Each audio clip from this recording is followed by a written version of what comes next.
It's Boxing Day and I'm heading back to London Heathrow to fly to Las Vegas again with Virgin Atlantic in their upper class cabin. This was a reward flight and I'll tell you how much I paid later on. The last time I flew Virgin to Vegas in upper class, back in March, my seat was broken. There's a link to that review on screen now. So let's see how things shape up this time. I hope you enjoy the review and I'd be delighted if you'd subscribe to my channel.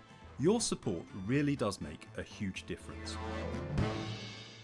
Normally I would travel to Heathrow on the Elizabeth line, but as it was a public holiday I took an Uber, which meant I got to arrive at the exclusive upper class wing.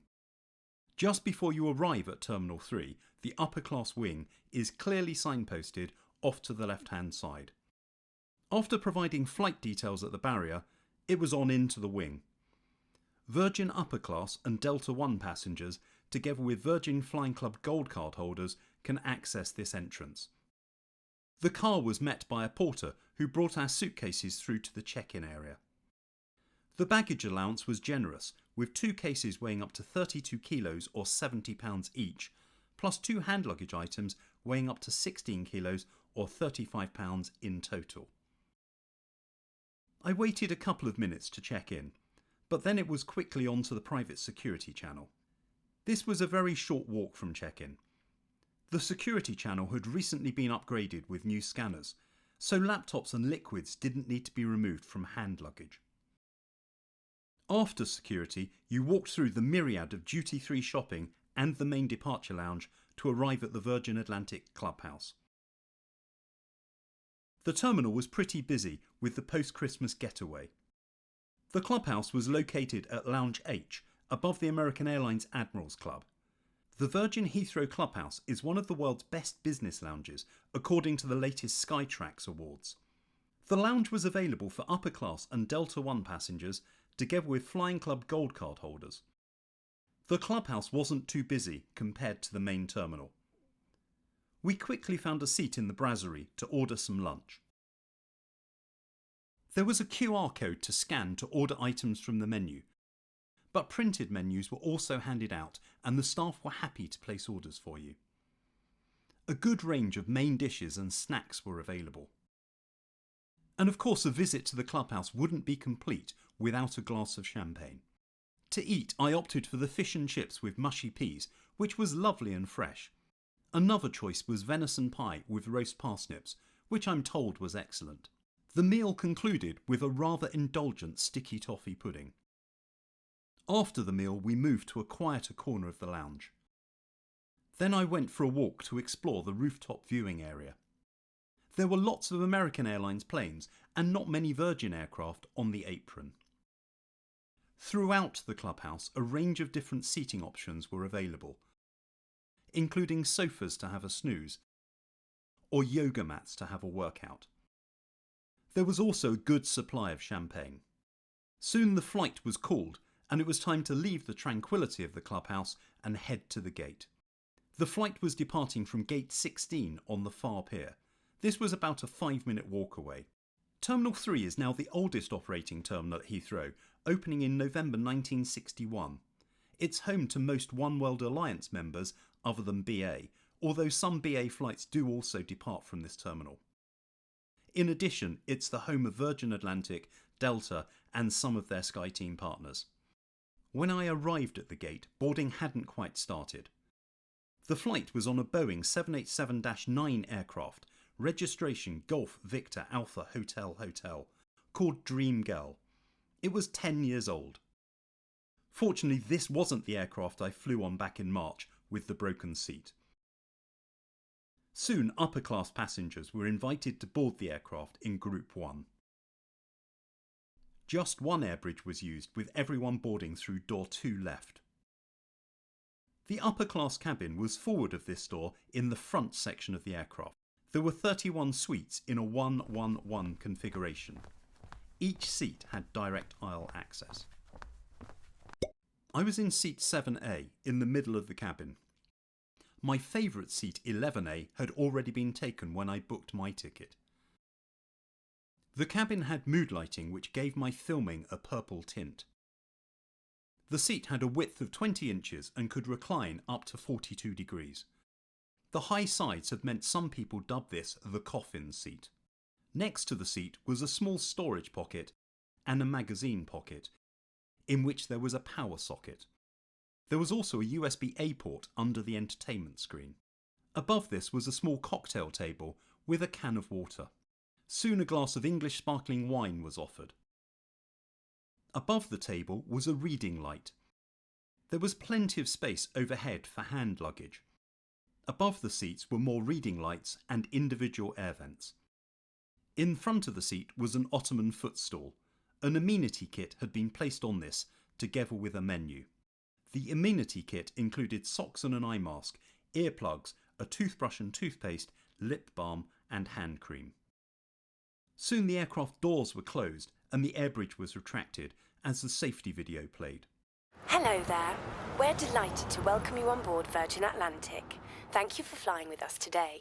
You're no doubt keen to lose yourself in our dazzling world of entertainment, but first we're going to show you a safety film, and we'd like you to give it your full attention. We pushed back from the gate on schedule for a short taxi across the south of the airfield to take off from runway 27 left.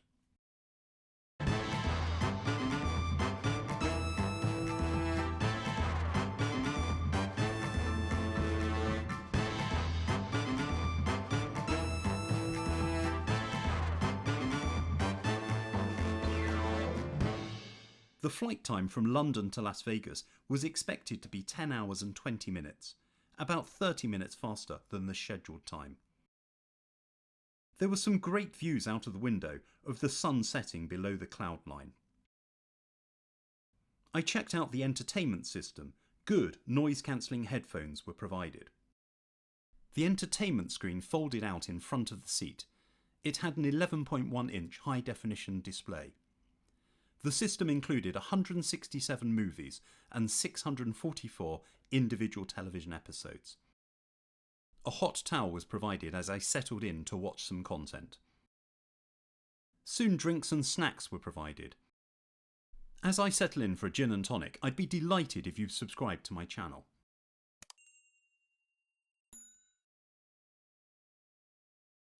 Wi-Fi was available for a fee.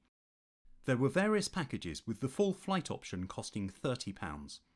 The download speeds were okay at 10 megabits per second. Orders were taken for the main meal. There was a choice of 2 starters, 3 main courses, 2 desserts and cheese. As this was a flight over the Christmas holidays, there was a festive theme to the menu. Because of this, the pre-order option was not available on this flight. The crew laid a tablecloth and place setting in front of me. A choice of bread rolls was offered, alongside wine and water.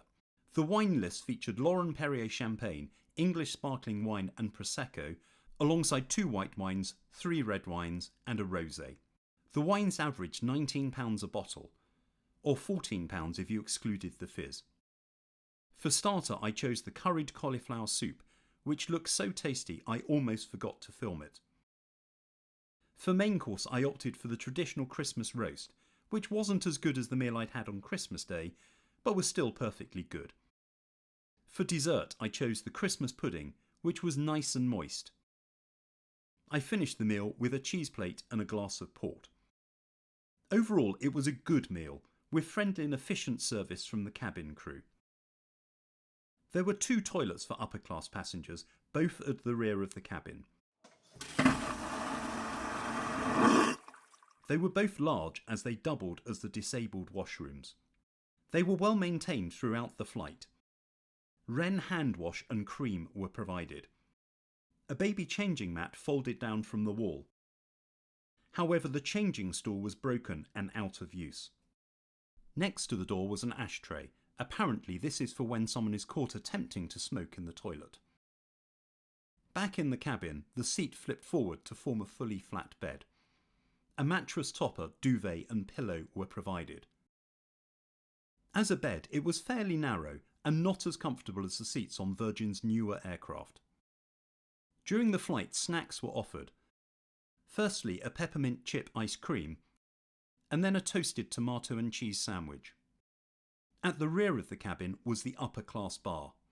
This being a Vegas flight, the bar was busy for much of the duration. More snacks were available here throughout the flight. About 90 minutes prior to landing, more food was offered. Again, there was a festive theme to the menu. I opted for the hog roast sausage roll and a hot chocolate with candy cane peppermint syrup. I enjoyed the hot chocolate, but the sausage roll was a bit too spicy for my liking. Soon we were preparing to land, but firstly, what did the flight cost? The one-way flight from London to Las Vegas cost £77,500 points plus £623 in fees and taxes. The cabin lights were dimmed for a nighttime landing at Las Vegas. We came into land on runway 26 left and then taxied to the E-gates at Terminal 3. Overall, this was a good flight. The crew were excellent and the food was good. However, the seat was looking tired and the design now pretty dated. Although my seat worked okay, one of my neighbours had a broken cocktail table and the changing stall in the toilet was broken. It's about time Virgin upgraded their older aircraft to have their latest seats in the same way that British Airways has. What do you think of the upper class experience on a Virgin Atlantic Dreamliner? Let me know in the comments. And please do subscribe for future reviews.